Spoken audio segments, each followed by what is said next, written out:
बिल्कुल, इन्वेस्टिगेट जांच मत कीजिए। अगर आपको कुछ पता चल भी जाए तो दोबारा मुझे परेशान करने मत आइएगा। मैंने बोरियत में जम्हाई ली। जल्द ही जीयू फैमिली का मेन गेट मेरी आंखों के सामने था। उन्हें पता था कि मैं वापस आ रहा हूं। फादर गुआन पहले से ही मेन सीट पर बैठे थे। वो अच्छी तरह जानते थे कि मैं यकीनन वापस आऊंगा। आखिर बाहर रहना जीयू हाउस जैसा तो नहीं हो सकता। इस बार उन्हें मुझे ठीक से सबक सिखाना था। भले ही मैं उनका सगा बेटा हूं, पर मैं उनके साथ बदतमीजी नहीं कर सकता और रिश्ता तोड़ने की धमकी नहीं दे सकता। सच में बागी रिबेलियस हो गया है। तुम में अभी भी यहां अपनी शक्ल दिखाने की हिम्मत है। जैसे ही उन्होंने मुझे देखा, फादर गुआन ने टेबल पटकी। वो पहले मुझे डराना चाहते थे। तो फिर मैं जा रहा हूं। मैं बिल्कुल नहीं हिचकिचाया और तुरंत मुड़कर जाने लगा। जब मेरा स्वागत ही नहीं है तो मुझे वापस क्यों बुलाया? सच में दिमाग खराब है, ब्रेन डैमेज्ड। लियू चिन जल्दी से खड़ी हुई और फादर गुआन को घूरते हुए मुझे वापस खींचा। अचेन, तुमने पिछले कुछ दिनों में बहुत दुख झेले हैं। उन्होंने एक दयालु लुक के साथ मेरा सिर थपथपाने के लिए हाथ बढ़ाया, पर मैंने उसे चकमा दे दिया। सच कहूं तो नहीं, मैं पिछले कुछ दिनों से बहुत आराम से रह रहा हूं। आंटी लियू को फिक्र करने की जरूरत नहीं है। पिछले कुछ दिनों से गू फैमिली का सामना नहीं करना पड़ा। हर वक्त जलील और इग्नोर नहीं होना पड़ा। बस हर दिन पढ़ाई करनी थी। ये मेरी लाइफ के सबसे कंफर्टेबल दिन रहे हैं। जैसे ही ये शब्द कहे गए, फादर गुआन गुस्से में खड़े हो गए। क्या? Aunty Liu? वो तुम्हारी माँ है? मैंने बिना डरे सीधे उनकी आंखों में देखा। माँ? अपने सगे बेटे के बर्थडे पर वो गोद लिए हुए बेटे के साथ बाहर चली गई और अपने सगे बेटे को घर पर अकेला छोड़ दिया। और आप उसे माँ का वेकेशन पर जाना कहते हैं? इस डर से कि गोद लिए बेटे को बुरा न लगे, उन्होंने अपने सगे बेटे को एक बार फिर छोड़ दिया। वो कैसी माँ है? मेरी बात खत्म होते ही वहां सन्नाटा छा गया। चिल्लाने के बाद मेरा मूड वाकई काफी बेहतर हो गया था। फादर गुआन की बोलती बंद हो गई। वो जानते थे कि ये सब सच है। लियू चिन भी वहां सन्न खड़ी रह गई। उन्हें उम्मीद नहीं थी कि पहले गू हुआई की फीलिंग्स की फिक्र में उन्होंने मेरे साथ इतना ज्यादा घटिया बर्ताव किया था। पता चला कि मेरी नजरों में वो सच में एक माँ नहीं मानी जाती। क्या वो एचन है, गुइंगहा, जिसने खुद को कमरे में बंद कर रखा था? उसने मेरी आवाज सुनी और दौड़कर बाहर आई। उसके बाल बिखरे हुए थे और आंखें लाल थीं। देखा जा सकता था कि पिछला एक दिन और रात उसके लिए आसान नहीं था। एचन, तुम वापस आने के लिए मान गए? मैं बिना किसी एक्सप्रेशन के दरवाजे के फ्रेम से टिक गया। ये आपकी महान बड़ी बहन है, जिन्होंने 1 दर्जन अनाथ बच्चों का इस्तेमाल करके मुझे धमकी दी, वरना आपको क्या लगता है मैं आता? जैसे ही ये शब्द कहे गए, सबकी आंखें ग्वानिंग की तरफ मुड़ गईं। मैं तो बस दूसरी बहन के लिए फिक्रमंद थी। मैंने क्या गलत किया? ग्वानिंग घबरा गई और खुद को सही साबित करने की कोशिश करने लगी, फिर मेरी तरफ देखा। अगर तुम वापस आने से मना नहीं करते तो क्या मैं ऐसा कहती? मैं बेपरवाह होकर हंसा। लगता है अब भी मेरी ही गलती है। क्या ये आपकी गलती नहीं है? ठीक है, अब इन बातों को यहीं छोड़ते हैं। ग्वेन, अगर तुम अब भी ग्यू फैमिली में वापस आना चाहते हो तो मेरी खातिर सबसे माफी मांगो।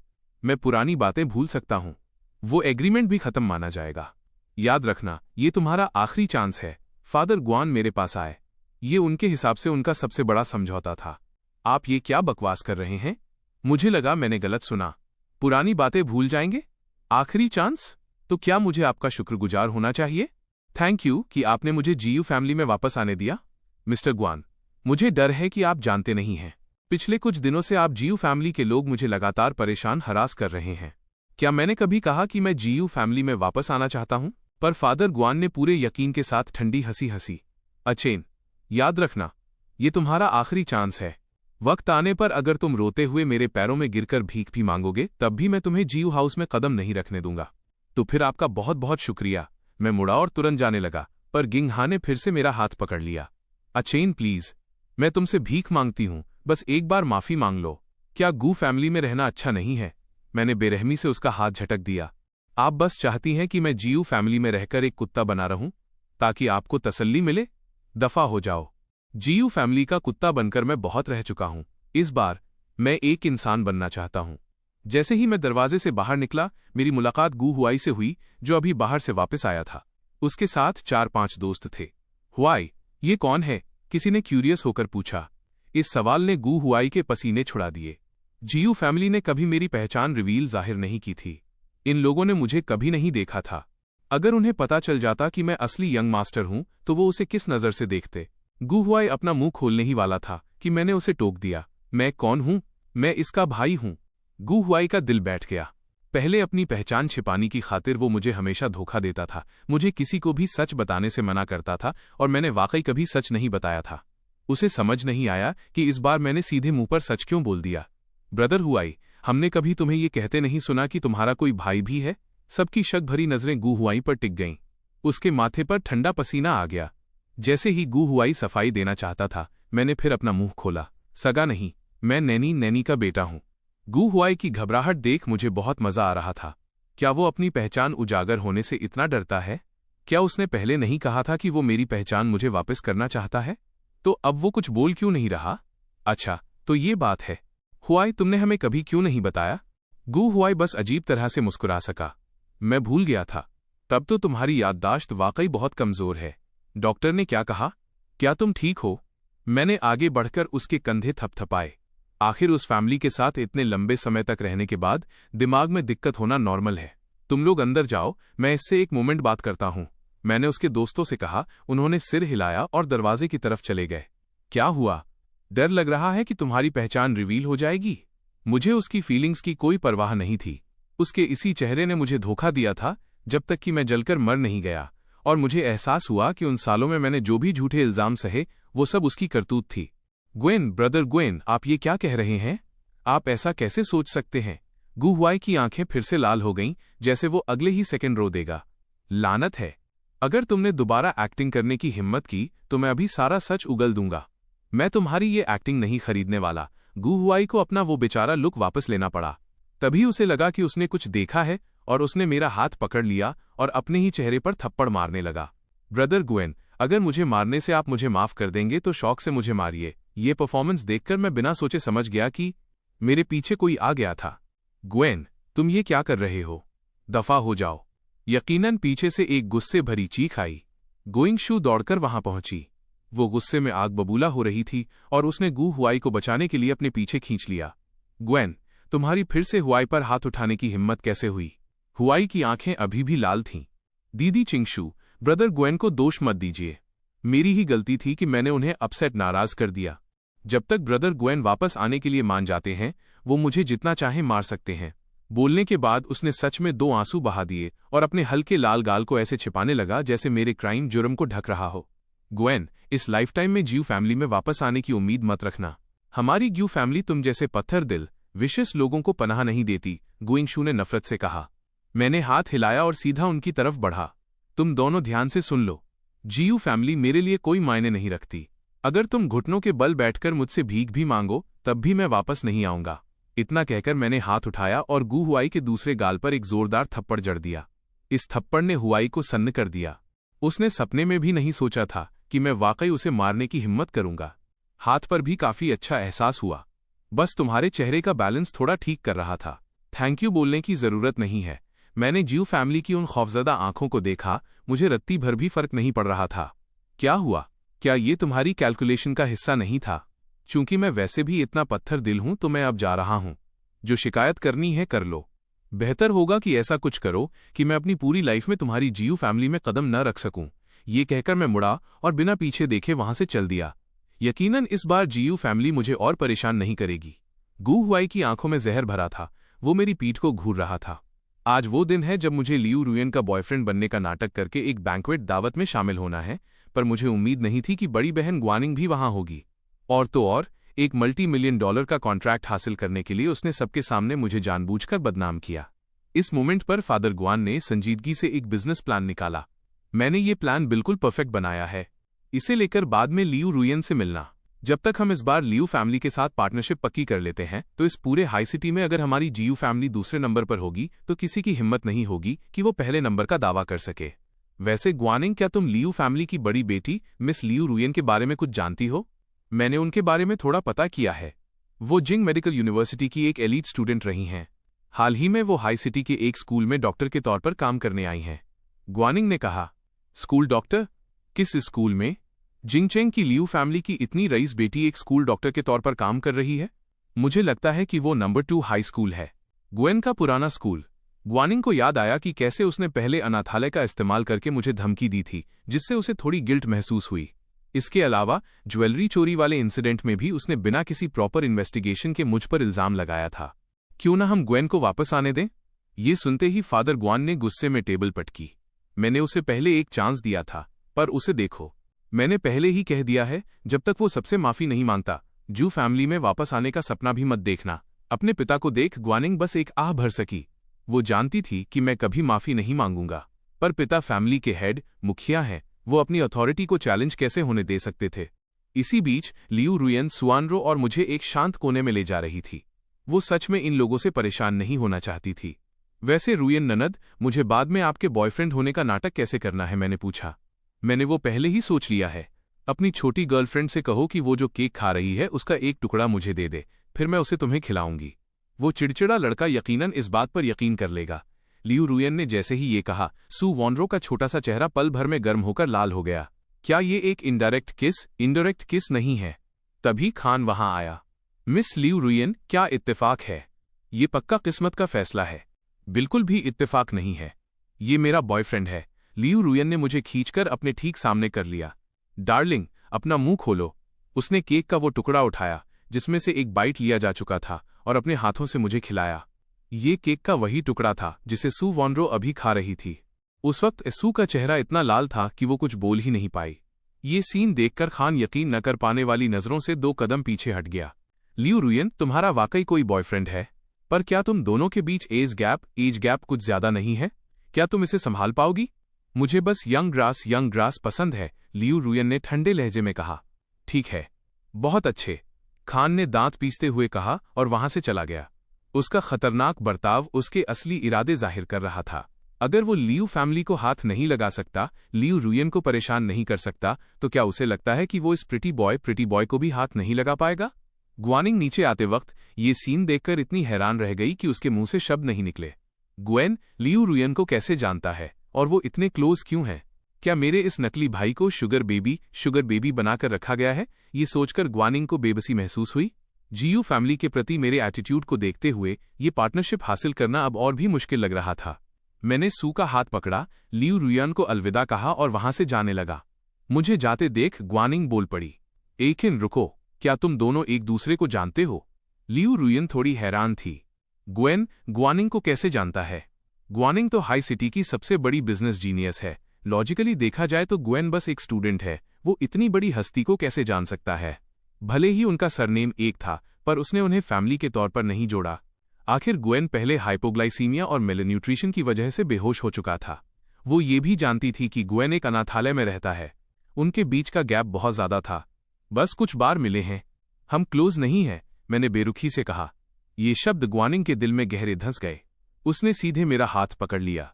अचेन, दीदी के साथ घर चलो, बस तुम अपनी गलतियां मान लो। कब से ग्वानिंग इतनी आसानी से बात करने लगी थी?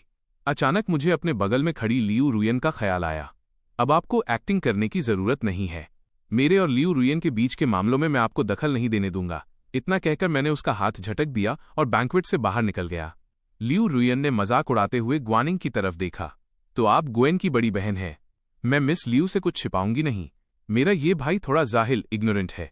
ग्वानिंग ने मन ही मन सोचा कि चूंकि उसने अभी तक लियू रुयन को ग्यू फैमिली के मामलों के बारे में नहीं बताया है, तो यही मौका है। मुझे इसकी डिटेल सुनने में खुशी होगी। प्लीज बताइए मिस ग्यू, मैं भी ग्वेन के बारे में थोड़ा और जानना चाहती हूँ, लियू रुयन ने मुस्कुराहट के साथ कहा। बैंक्वेट में हाई सिटी की दूसरी फैमिलीज ने जब देखा कि लियू फैमिली की रिप्रेजेंटेटिव ग्वानिंग के साथ खुशी खुशी बातें कर रही है, तो उन सबका दिल बैठ गया। उन्हें लगा कि जिंग चेंग की लियू फैमिली के साथ पार्टनरशिप अब ज्यू फैमिली ही हथिया लेगी। वाकई खुशनसीब हैं। सॉरी ग्वेन, सब कुछ गू फैमिली की खातिर है, ग्वानिंग ने अपने दिल में खामोशी से कहा। फिर बड़े दुख के साथ लियू रुयन से कहा, मिस लियू, मेरा ये भाई, उसके हाथ गंदे स्टिकी फिंगर्स हैं।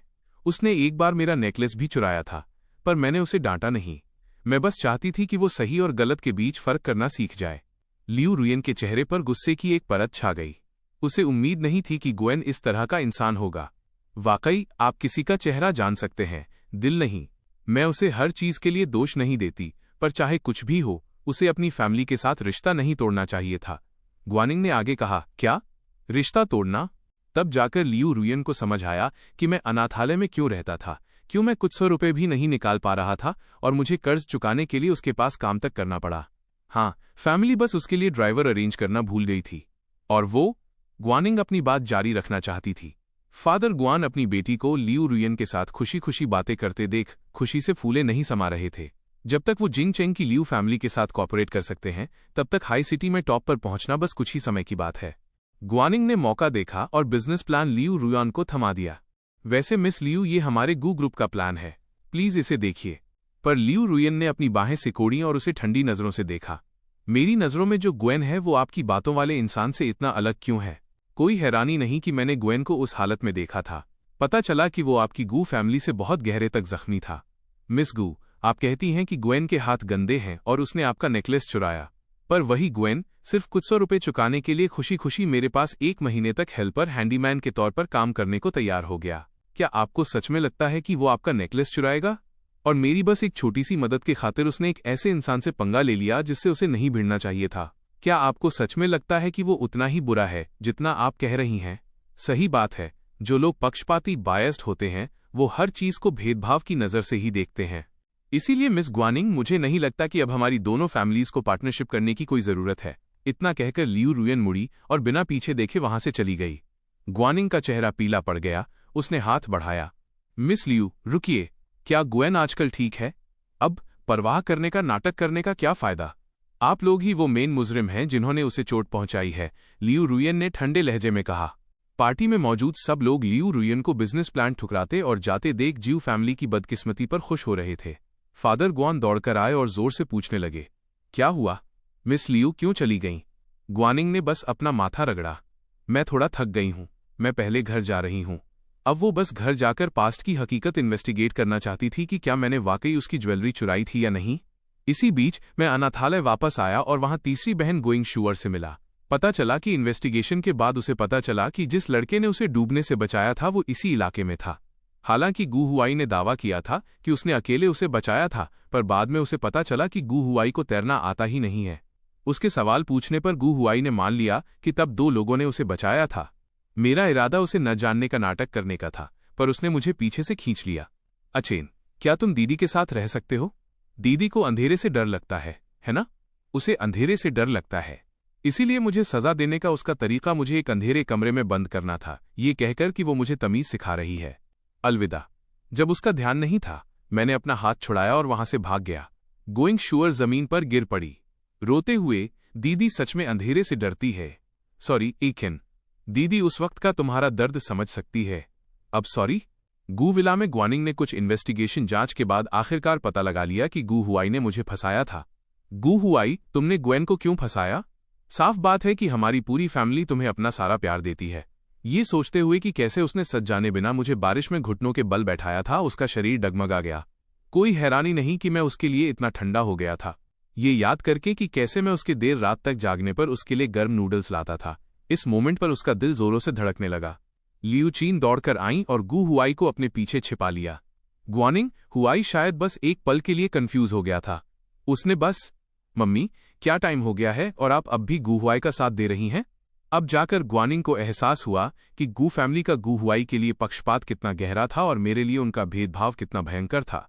गू हुआई बेचारा है क्योंकि उसके पेरेंट्स नहीं हैं, तो क्या ग्वेन जिसके पेरेंट्स हैं पर उसे वो प्यार नहीं मिला जिसका वो हकदार है, वो बेचारा नहीं है? क्या वो इतने सालों तक अनाथ रहना डिजर्व करता था? फादर गुआन ने लगातार अपना माथा रगड़ा। बस करो, अभी इस बारे में बात मत करो, पहले ग्वेन को वापस लाओ। फादर, हम ऐसा कैसे कर सकते हैं?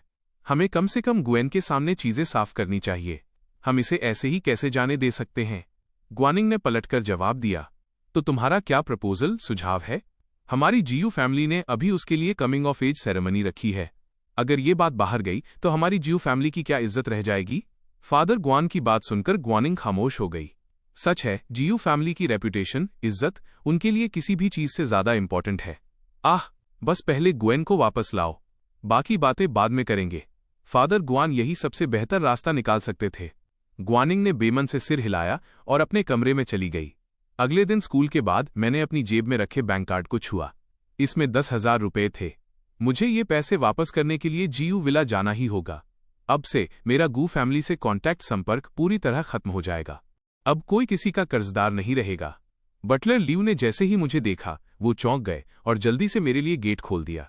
यंग मास्टर, आप आखिरकार वापस आ गए। फादर गुआन ने मुझे देखते ही अपने हाथ का न्यूज़पेपर नीचे रख दिया। बेटा, तुम घर आ गए। मैं तुम्हारी मम्मी और बहनों को नीचे बुलाता हूँ। ये शब्द सुनकर मैं दंग रह गया। क्या ये वही पिता हैं जो मेरे लिए इतने ठंडे थे? पर अच्छा है, सबके सामने साफ साफ बात करने से वो मुझे दोबारा परेशान नहीं करेंगे।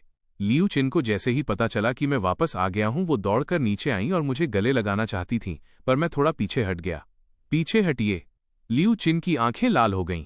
अचेन, क्या मम्मी तुम्हें बस एक बार गले लगा सकती है? उसकी जरूरत नहीं है। मैं अपनी बात कहकर तुरंत चला जाऊंगा, मैंने ठंडे लहजे में कहा। अगर ये पहले की बात होती और वो मुझे गले लगाना चाहती तो मैं पागलों की तरह खुश हो जाता। पर पहली बार जब मैं घर आया था तो सिर्फ इस डर से कि गू हुआई गलत न समझ ले, उन्होंने वो हाथ पीछे खींच लिए थे जो मुझे थामना चाहते थे। आज के मुझमें अब कोई उम्मीद नहीं बची है। लियू चिन ने कांपते हुए हाथ मेरी तरफ बढ़ाए। क्यों जा रहे हो? अचेन, इसे मम्मी की भीख समझ लो। क्या तुम रुक सकते हो? उनकी मिन्नत के बाद भी मैंने कुछ नहीं कहा। तो मम्मी इसे हाँ समझती है। मैं अभी तैयारी करती हूँ। आज रात हम तुम्हें डिनर के लिए बाहर ले जाएंगे। लियू चिन घबराहट में तैयार होने के लिए अपने कमरे में चली गईं। उनकी पीठ को देखते हुए मैंने अपना सिर हिलाया। अब जब बात यहां तक आ गई है तो ये सब क्यों? गोइंग हाँ, जो बाहर अपनी आर्ट एग्जीबिशन कला प्रदर्शनी कर रही थी, उसे जैसे ही पता चला कि मैं वापस आ गया हूं, वो अपना काम छोड़कर सीधा घर भागी। अचेन, क्या तुम आखिरकार दीदी को माफ करने के लिए मान गए? पक्का पक्का पक्का।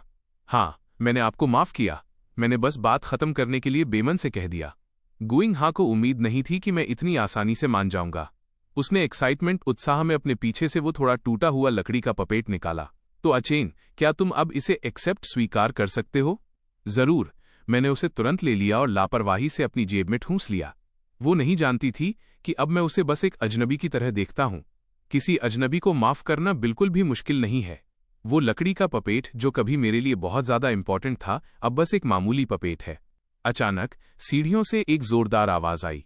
गू हुआई दरवाजे पर ही बेहोश हो गया था। हुआई! लियू चीन ने हुआई को बेहोश देख कमरे से बाहर दौड़ लगाई। जल्दी करो, इसे हॉस्पिटल ले चलो।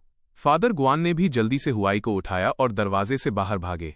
जब तक गिंग हाँ और ग्वानिंग रिएक्ट कर पाती, सब गायब हो चुके थे। ठीक है, क्या आप लोग बाद में उनके पीछे नहीं जाने वाली? जब आपका सबसे प्यारा भाई मर जाएगा तो आप उसे आखिरी बार देख भी नहीं पाएंगी। मैंने बेपरवाह होकर हाथ हिलाया। मेरा इन लोगों से बहुत पहले ही मोहभंग हो चुका था। और तो और गू हुआई खुद को चोट पहुंचाने की हद तक गिर सकता है, पर इसका क्या फायदा? वो नहीं चाहता कि मैं जीयू फैमिली में वापस आऊं, पर मेरा तो वैसे भी वापस आने का कोई इरादा नहीं था। मैं पैसे चुकाकर तुरंत चला जाऊंगा। ऐसी घटिया चालें क्यों चलना? गिंग हाँ और ग्वानिंग शर्मिंदा नजर आईं। एकेन, रुको। वो कुछ समझाना चाहती थीं, पर मैंने उन्हें टोक दिया। आप लोग जाइए, मैं विला में इंतजार करूंगा। ठीक है। असल में मैं उन लोगों को ढंग से अलविदा गुड बाय कहना चाहता हूं जिन्होंने मेरी मदद की थी। तो ये तय रहा।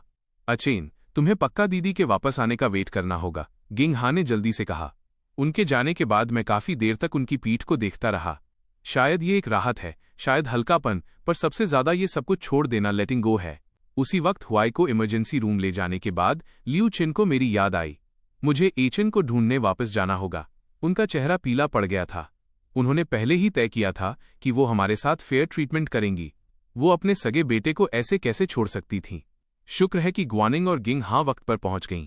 ये सुनकर कि मैंने उनके वापस आने तक वेट करने के लिए कहा है, लियू चिन ने राहत की सांस ली। मैं अभी बस बहुत फिक्रमंद थी।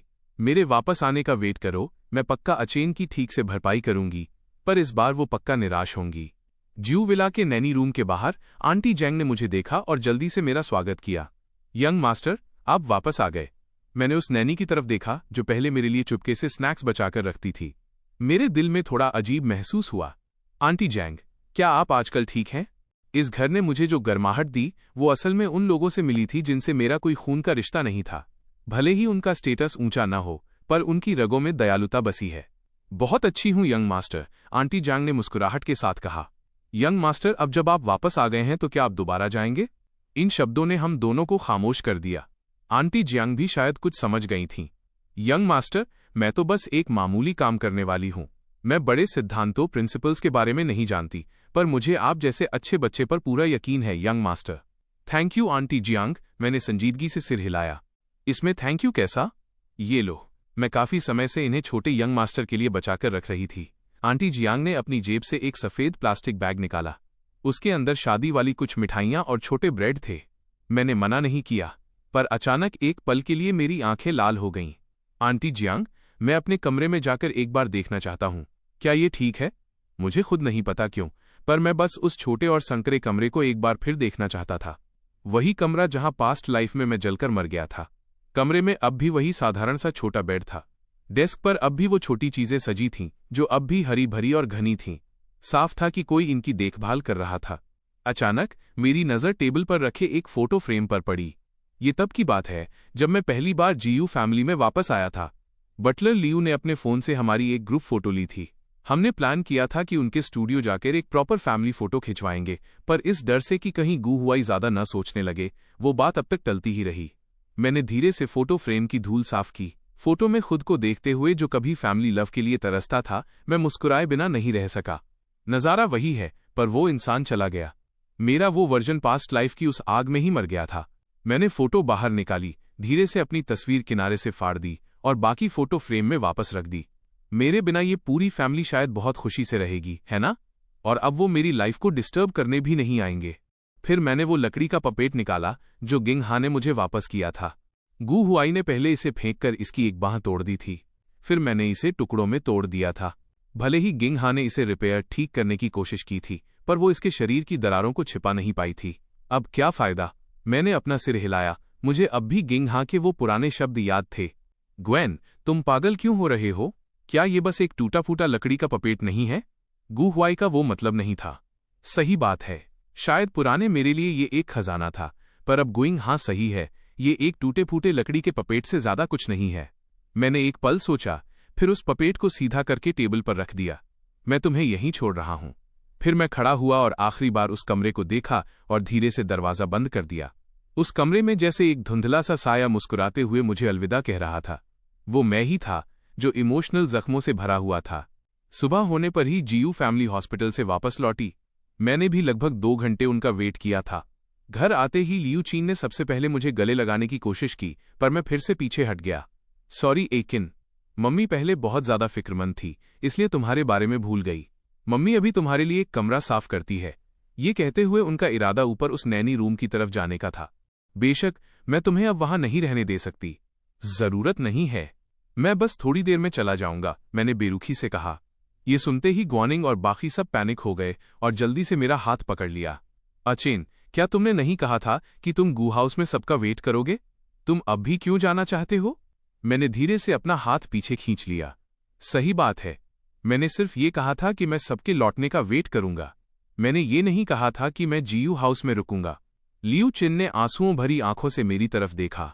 अचेन, मम्मी जानती है कि तुम अब भी मम्मी से नफरत करते हो, पर इसका गू हुआई से कोई लेना देना नहीं है।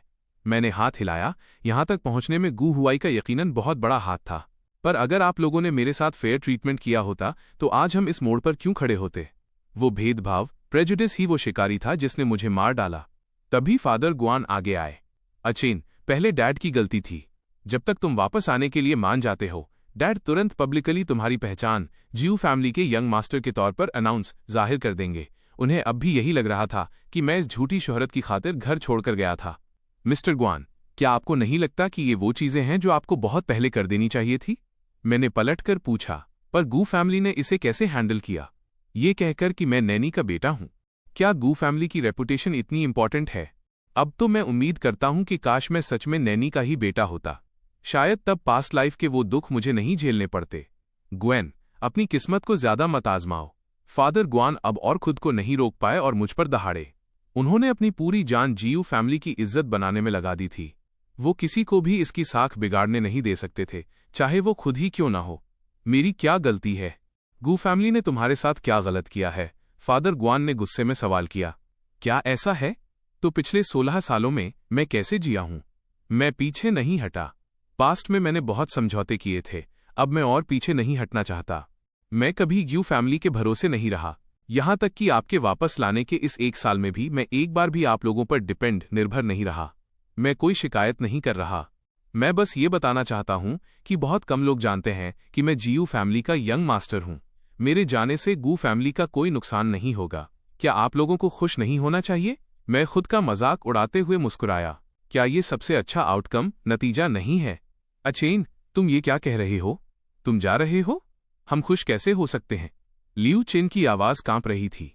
आखिर हमने इन सालों में तुम्हारे साथ ऐसा क्या किया है कि तुम हमारे बारे में ऐसा सोचते हो? चूंकि मैं जा रहा हूं तो आपके अच्छे बेटे और अच्छे भाई गु हुआई को अब बाहर निकाले जाने की फिक्र नहीं रहेगी, है ना?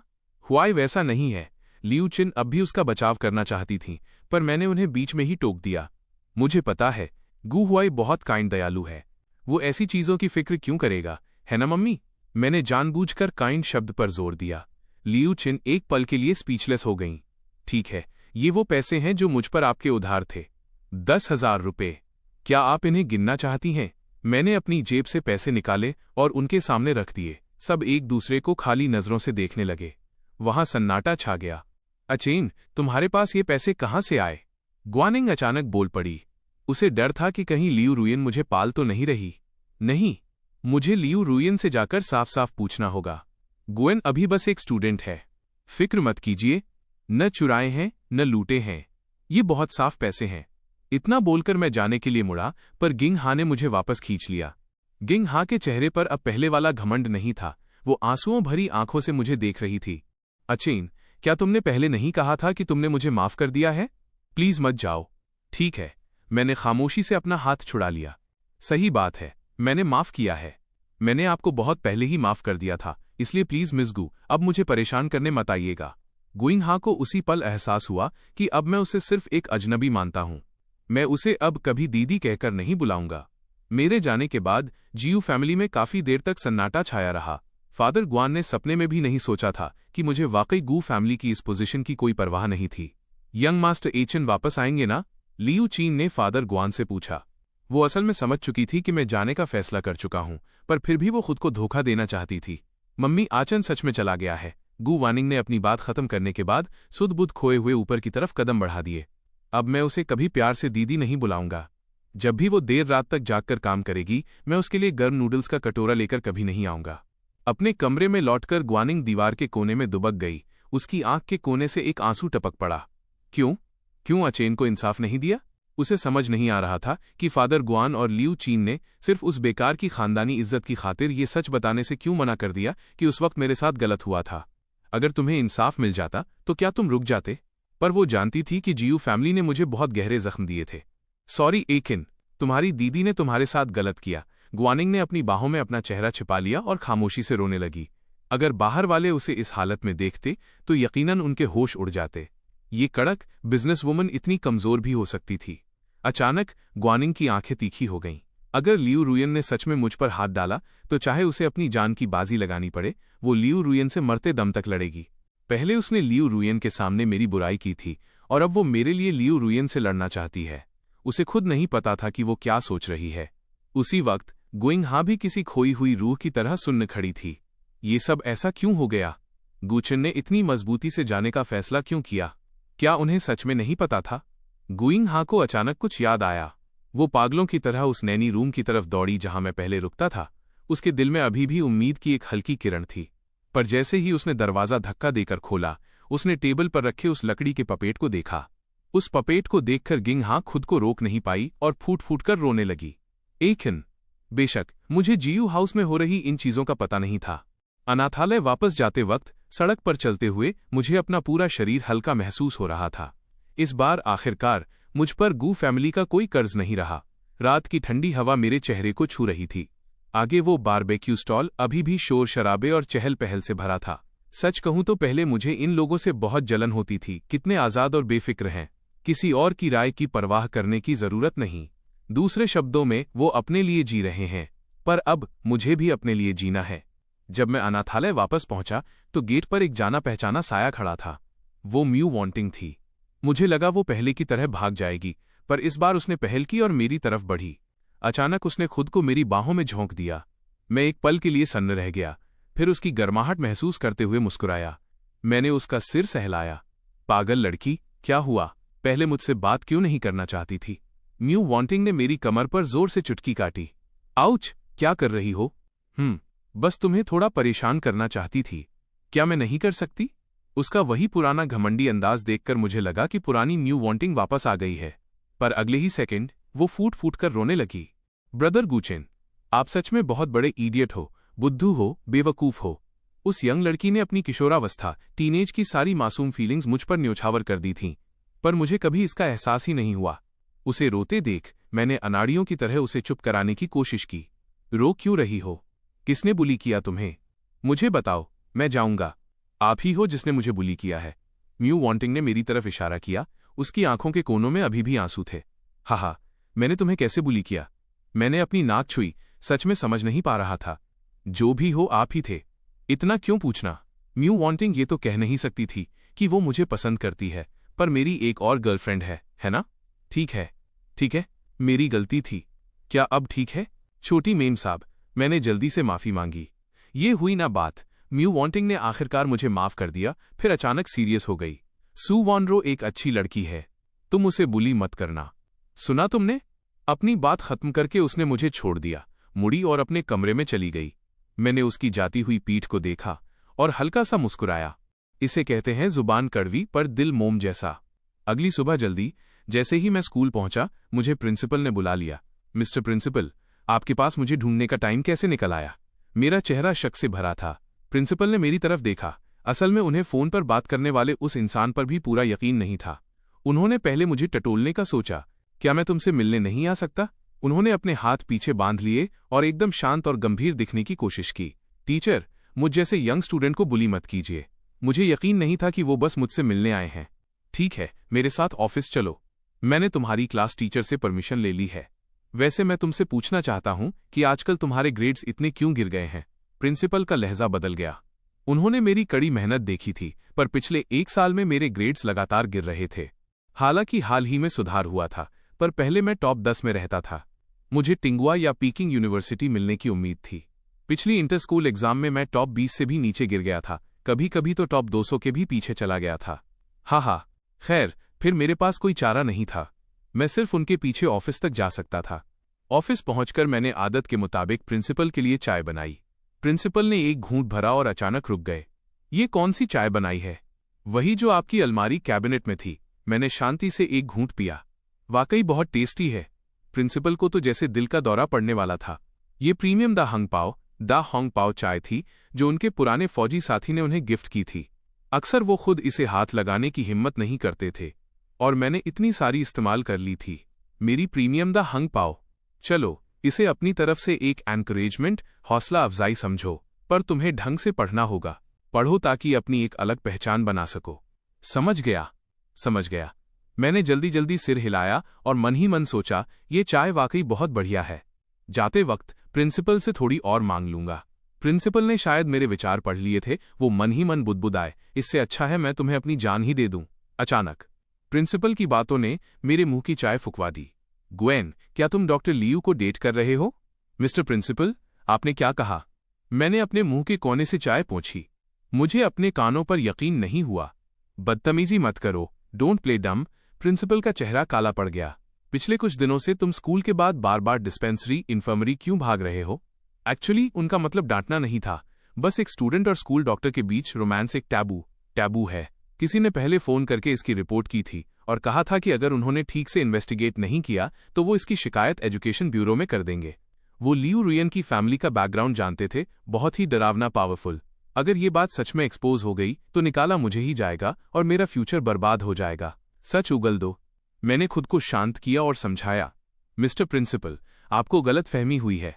मैं डिस्पेंसरी इसलिए गया था क्योंकि मैं पहले बेहोश हो गया था और मेरे पास मेडिकल फीस के पैसे नहीं थे। इसलिए मैंने कर्ज चुकाने के लिए डॉक्टर लियू के पास काम किया।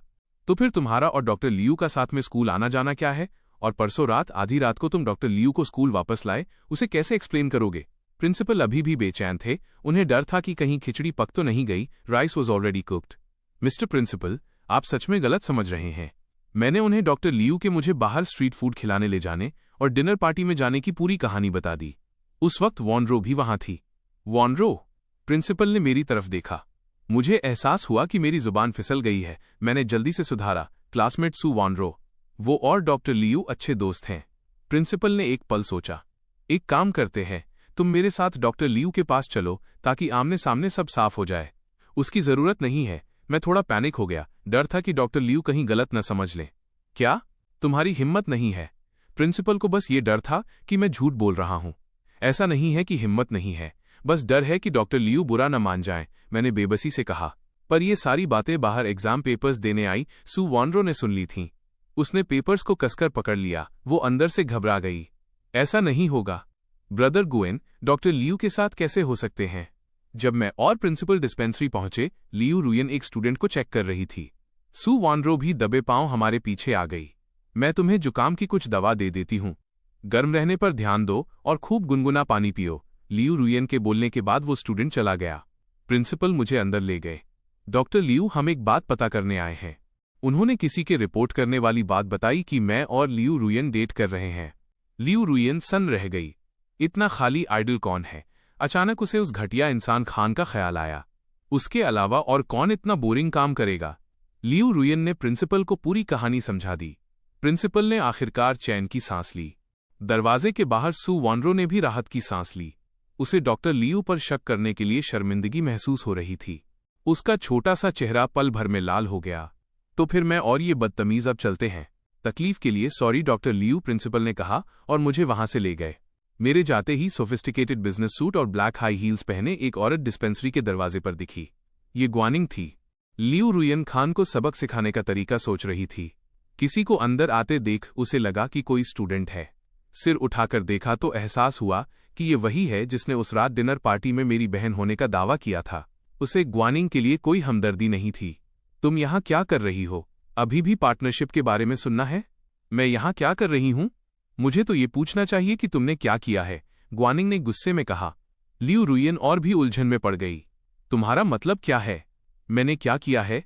तुमने ग्वेन के साथ क्या किया? ग्वानिंग ने सवाल किया। लियू रुयन का सिर फटने लगा। मेरे और ग्वेन के बीच जो भी हो रहा है, क्या उसका तुमसे कोई लेना देना है? मैं ग्वेन की बहन हूं। तुम बताओ कि ये रेलेवेंट है या नहीं? ग्वानिंग चिल्लाई। तुम्हें अब भी खुद को ग्वेन की बहन कहने की हिम्मत है? लियू रुयन का चेहरा मजाक से भरा था। जिस तरह तुमने मेरे सामने पहले उसकी बुराई की थी और अब उसकी बहन होने का दावा कर रही हो, क्या ये बहुत बेशर्मी की बात नहीं है? लियू रुयन की आंखें अचानक तीखी हो गईं। तुम्हें मुझसे सवाल करने का क्या हक है? जब ग्वेन कमजोरी हाइपोग्लाइसीमिया की वजह से बेहोश हुआ था, तब तुम कहाँ थी? जब उसके पास मेडिकल बिल्स चुकाने के पैसे नहीं थे, तब तुम कहाँ थी? अब तुम्हें आकर मुझसे सवाल करना याद आ रहा है। इससे पहले तुम कहाँ थी? तुम क्या कह रही हो? एकिन पहले बेहोश हुआ था? ग्वानिंग पैनिक हो गई। उसे इस बारे में क्यों नहीं पता था? जाहिर है वो तुम्हें कभी पता नहीं चलने देता। लियू रुयन ने दो टूक बात की। कुल मिलाकर बात यह है कि बेहतर होगा कि तुम एचिन पर कोई डोरे न डालो। नो डिजाइन्स ऑन एचिन। ग्वानिंग जानती थी कि गलती उसकी है, इसलिए उसे मुड़कर वहां से जाना पड़ा। वो मेरा स्कूल खत्म होने का वेट करना चाहती थी ताकि मुझसे पर्सनली मिलकर सब साफ कर सके।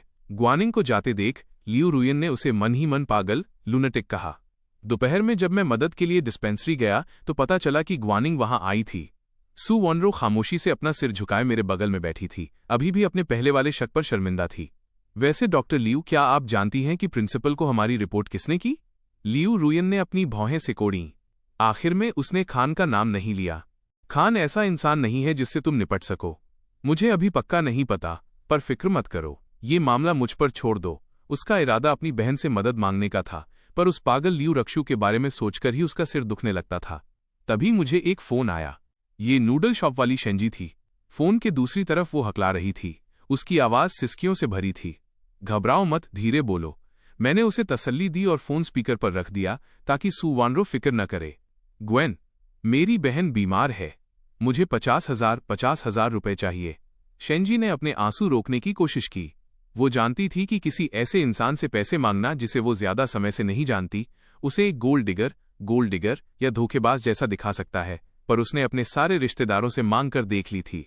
उसके रिश्तेदारों को उसके जुआरी पिता के बारे में पता था और वो जानते थे कि वो अभी बस एक फ्रेश ग्रेजुएट है, इसलिए कोई उसे उधार देने को तैयार नहीं था। यहां तक कि ऑनलाइन लोन वालों ने भी उसके पिता के कर्ज की वजह से उसे ब्लैकलिस्ट कर दिया था। जब से उसकी मां गुजरी थी, वो और उसकी बहन एक दूसरे के सहारे सर्वाइव कर रही थीं। खुद को और अपनी बहन को बचाने के लिए वो एक कोमल लड़की से ऐसी कड़क औरत बन गई थी जो सड़क पर उसकी हालत देखकर उसे लगा था कि जिंदगी बेहतर हो रही है, पर किस्मत ने उसके साथ एक क्रूर मजाक किया। उसकी बहन को ल्यूकेमिया ब्लड कैंसर डायग्नोज हुआ। इकलौती अच्छी खबर यह थी कि हॉस्पिटल को मैचिंग बोन मैरो मिल गया था और सर्जरी किसी भी वक्त हो सकती थी। बुरी खबर यह थी कि सर्जरी की फीस 200,000 रुपए थी। उसने घर का सारा सामान और अपना 70 मीटर का घर तक बेच दिया था, पर फिर भी सिर्फ 150,000 ही जुटा पाई। उसने खून बेचने के बारे में भी सोचा, पर सेहत ठीक न होने की वजह से उसे मना कर दिया गया। यहाँ तक कि उसकी नूडल शॉप भी कोई खरीदने को तैयार नहीं था। सारे गुंडे जानते थे कि उसका पिता जुआरी है और वो मुसीबत मोल लेने से डरते थे। जब कोई रास्ता नहीं बचा तो उसने आखिर में मुझसे मदद मांगने का सोचा। मुझे पता है ये रिक्वेस्ट बहुत ज्यादा है, पर मेरे पास और कोई चॉइस नहीं है। शेंजी ने अपने होंठ इतने जोर से भींच लिए कि उनमें से खून निकलने लगा। मैंने सू वॉनरो और लियू रुयन की तरफ देखा। तुम दोनों को क्या लगता है? मैं कोई संत नहीं हूं। मैं किसी ऐसे इंसान के लिए बिना शर्त सब कुछ कुर्बान नहीं कर सकता जिसे मैं सिर्फ कुछ दिनों से जानता हूं। शेंजी को पहले दिए गए 20,000 मिलाकर मेरे पास अब सिर्फ 50,000 बचे थे। ये वही पैसे थे जो मैंने नूडल शॉप की मरम्मत के लिए रखे थे। लियू रुयन और सू वॉनरो दोनों खामोश थीं। लियू रुयन एक बिजनेस पर्सन है, वो फायदे को अहमियत देती है। ये पक्का नहीं है कि शेंजी कर्ज चुका पाएगी या नहीं। दूसरी तरफ सू वॉनरो अपनी बीमारी के बारे में सोच रही थी। फोन के दूसरी तरफ मेरी खामोशी सुनकर शेंजी इतनी बेचैन हो गई कि अनाप शनाप बोलने लगी। बस आप मुझे उधार दे दीजिए, मैं कुछ भी करूंगी। ये सुनकर वहां मौजूद सब चौंक गए। मैंने भी अपनी भौहें से कोड़ी। सॉरी मिस शेन, आप ज्यादा सोच रही हैं। इतना कहकर मैंने फोन काट दिया। शेंजी दीवार के सहारे लगकर अपनी बहन के लिए खामोशी से रोने लगी। उसने अपनी इज्जत तक बेचने में हिचकिचाहट नहीं दिखाई, फिर भी उसे बदले में कोई उम्मीद नहीं मिली। उसी पल सू वॉनरो ने मेरा हाथ पकड़ा और संजीदगी से मेरी तरफ देखा। मिस शेन को पैसे दे दो। लियू रुयन और मैं दोनों दंग रह गए। वॉनरो तुम। लियू रुयन कुछ कहना चाहती थी, पर सू वॉनरो ने उसे टोक दिया। कोई बात नहीं, मुझे ग्वेन पर भरोसा है और मुझे यकीन है कि मिस शेन का वो मतलब नहीं था। सू वारो ने अपना सिर हिलाया। वो बीमारी की तड़प को बहुत अच्छी तरह समझती थी। अगर हम मदद कर सकते हैं तो हमें हाथ आगे बढ़ाना चाहिए। वॉनरो, क्या तुम श्योर हो? मैंने फिर से पूछा। ये 50,000 असल में तुम्हारे लिए इमरजेंसी के लिए रखे थे। सू वॉनरो ने सिर हिलाया। मैं श्योर हूं। उसे मानती देख मुझे कोई ऐतराज नहीं था। मेरा प्लान बाद में नूडल शॉप जाकर शेंजी को पैसे देने का था। ओह वॉनरो, तुम इतनी प्यारी क्यों हो? लियू रुयन ने सू वॉनरो का सिर थपथपाया। मेरे काम खत्म करने का वेट करो। स्कूल गेट से बाहर निकलते ही मैंने देखा कि ग्वानिंग काफी देर से वहां वेट कर रही थी। मुझे बाहर आते देख वो रास्ता रोकने के लिए आगे बढ़ी। मेरा सिर फटने लगा। ये गू फैमिली के लोग किसी भटकती रूह की तरह मेरा पीछा क्यों नहीं छोड़ते? क्या मैंने पहले साफ साफ नहीं कहा था? मैंने वॉनरो का हाथ पकड़ा और वहां से निकलने लगा, पर गेट पर पेरेंट्स और स्टूडेंट्स की इतनी भीड़ थी कि हम हिल भी नहीं पा रहे थे। ग्वानिंग ने मेरा हाथ पकड़ लिया। मैंने उसे झटक दिया। अचेन, क्या हम थोड़ी बात कर सकते हैं? जरूरत नहीं है। जो कहना है यही कहो। मैंने साफ मना कर दिया। ग्वानिंग के पास कोई चारा नहीं था तो उसने अपनी नजरें सू वॉनरो पर टिका दी। छोटी बच्ची, तुम ग्वेन की क्लासमेट हो ना? मैं उसकी बहन हूं। बस करो। मैंने उसकी बात पूरी होने से पहले ही काट दी। मैं नहीं चाहता था कि सू वॉनरो इस सब में घसीटी जाए। तो क्या अब आचन? ग्वानिंग अब भी जोर दे रही थी। चलो, मैंने सू वॉनरो से कहा। ये दूसरी बार था जब उसने मुझे इतना गुस्से में देखा था। पिछली बार तब था जब मैं चाकू वाले उस गुंडे का सामना कर रहा था। वॉनरो थोड़ी फिक्रमंद थी। ब्रदर ग्वेन, क्या आपको मेरी? कोई बात नहीं, तुम बस बाद में खाने पर ध्यान देना, मैंने उसे तसल्ली दी। ग्वानिंग ने हमारी नजदीकी देखी और उसके दिमाग में एक आइडिया आया। अगर वो सू वॉनरो के साथ अच्छे रिश्ते बना ले तो शायद मैं उसे माफ कर दूं। हम एक कैफे गए। ग्वानिंग ने पहले से ही खिड़की वाली सीट रिजर्व कर रखी थी। अचेन, तुमने अभी तक खाना नहीं खाया होगा ना? वेटर, वो डिशेज ले आओ जो मैंने पहले ऑर्डर की थी। वो खाने के जरिए मुझे वहां रोकना चाहती थी, इसलिए मुझे जाने का ख्याल छोड़ना पड़ा। क्लासमेट, मैंने अभी तक तुम्हारा नाम नहीं पूछा, ग्वानिंग ने वारो से कहा। सू वॉनरो थोड़ी घबराई हुई थी। ये पहली बार था जब वो मेरी फैमिली का सामना कर रही थी। मेरा नाम सू वॉनरो है। सू वॉनरो, ये बहुत खूबसूरत नाम है। मैं ग्वेन की बहन हूं। तुम मुझे बस ग्वानिंग कह सकती हो। ग्वानिंग की बात खत्म होते ही मैंने उसे टोक दिया। अगर कुछ कहना है तो जल्दी कहो। मैं वारो को इसमें नहीं घसीटना चाहता था। ग्वानिंग ने वारो की तरफ देखा और फिर भी बोलने का फैसला किया।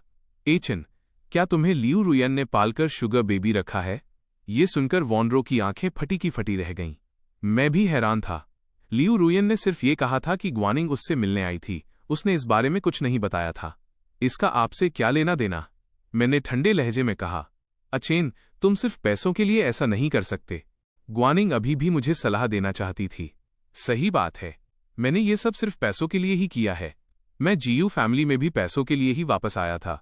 आपकी ज्वेलरी चुराना भी पैसों के लिए ही था। अब आपको तसल्ली मिल गई। इतना कहकर मैंने सू वॉनरो को हाथ पकड़कर उठाया और वहां से चल दिया। ग्वानिंग जल्दी से हमारे पीछे भागी। अचेन, मेरा वो मतलब नहीं था। मैं बस फिक्रमंद थी कि कहीं कोई तुम्हें ठग न ले। मैं रुका और मुड़कर उसे देखा। दीदी, आप बहुत पहले ही मेरी दीदी रहना छोड़ चुकी हैं। क्या आप भूल गई हैं? इतना कहकर मैं दोबारा पीछे नहीं मुड़ा। ग्वानिंग वहीं सुन्न खड़ी रह गई। उसे अपनी सुध वापस पाने में काफी समय लगा। मेरे मुंह से खुद को दीदी नहीं सुनना उसके दिल में एक खंजर जैसा लगा। उसमें मेरा नाम साफ करने, इंसाफ दिलाने की हिम्मत तक नहीं थी, फिर भी वो मुझसे माफी की उम्मीद कर रही थी। कितनी रिडिकुलस बात है। सू वॉनरो और मैं नूडल शॉप पहुंचे, पर दुकान तो खुली थी लेकिन अंदर कोई नहीं था। मिस शेन, कोई है? मैंने अपनी भौहें सिकोड़ी। मेरे दिल में एक बुरा अंदेशा होने लगा। इसी बीच हाई सिटी के बाहरी इलाके में एक फैक्ट्री का बहुत बड़ा बेसमेंट था। अंदर लोगों का भारी शोर था। दर्जनों जुए की टेबल जुआरियों से भरी थीं। मुझे थोड़ा और उधार दो, मैं पक्का ये वापस जीत लूंगा, ऐसी चीखें हर तरफ गूंज रही थीं। शेंजी ने पहली बार ये नज़ारा देखा था। उसने अपनी कमर में छिपाए हुए उस तेज चाकू को कसकर पकड़ लिया। जल्दी चलो, सुस्ती मत दिखाओ। उसे ले जाने वाला वही हट्टा कट्टा आदमी था जिसने पहले नूडल शॉप पर हंगामा किया था। एकदम अंदर वाले कमरे में पहुंचकर वो आदमी रुका और इज्जत से दरवाजा खटखटाया। अंदर आओ, एक बुजुर्ग आवाज आई। शेंजी अंदर गई और देखा कि एक आदमी उसे सिर से पैर तक घूर रहा है। क्या तुम बूढ़े शेन की बेटी हो? मेरा उस जुआरी से कोई रिश्ता नहीं है।